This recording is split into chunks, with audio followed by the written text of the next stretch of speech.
नमस्कार मंडळी, आज आपण करतोय नाश्त्यासाठी मस्त अशी नाचणीची उकड। ही उकड चवीला अतिशय छान लागते, पौष्टिक आहे, त्याचबरोबर चविष्ट आहे आणि करायला अतिशय सोपी आहे। चला सुरुवात करूया। यासाठी मी 1 वाटी आंबट ताक घेतले आहे। आंबट म्हणजे मध्यम आंबट ताक घेतलेले आहे। त्यामध्ये 1 वाटी नाचणीचं पीठ घातले। तुम्हाला ज्या प्रमाणात उकड आंबट लागत असेल त्या प्रमाणात तुम्ही ताक आंबट घ्यावे। मी मध्यम आंबट असं ताक घेतलं आहे। त्यामध्ये आपण पीठ मस्त मिक्स करून घ्यायचं, म्हणजे त्यामध्ये गाठी होऊ द्यायचे आणि त्यामध्ये 2 वाट्या आपण घातलेले पाणी, 1 वाट्या नाचणीचं पीठ, 1 वाटी तांदळाचं पीठ आणि 2 वाट्या पाणी घातलं आहे। छानपैकी मिक्स करून घ्यायचं आहे। त्यामध्ये गाठी होऊ द्यायचे आणि त्यामध्ये मीठ लगेच टाकून घ्यायचं आहे।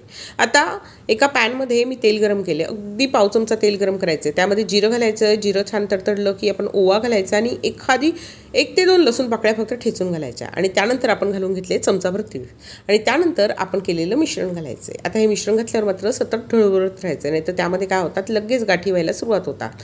त्यामुळे आपण काय करायचं, मध्यम आचेवर याला सारखं सारखं ढवळत राहायचं। अगदी थोडंसं लाल तिखट टाकलेलं आहे, फार मस्त साहित्याची गरज राहत नाही। नाचणीला स्वतःची अशी खूप छान चव आहे, त्यामुळे या उकडीला पण खूप छान चव येते।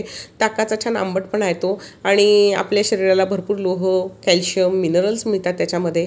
नाचणी ही खूप पौष्टिक आहे, त्याबरोबर थंडही आहे आणि त्याचंच आपण ताकही घातलेलं आहे। मस्तपैकी बघा, आता हे शिजत आलं की बघा अशा तऱ्हेने ते घट्ट व्हायला सुरुवात होतं आणि त्याला छानपैकी घट्ट झालं, आपलं छान शिजलं, त्याचा रंग बदलला की काय करायचं, व्यवस्थित एकत्र करून घ्यायचं आणि झाकण ठेवून द्यायचं आणि मस्त एखादी वाफ काढायची। त्यांनी काय होतं, आपली जे ही उकड आहे ही आतपर्यंत छान शिजून येते।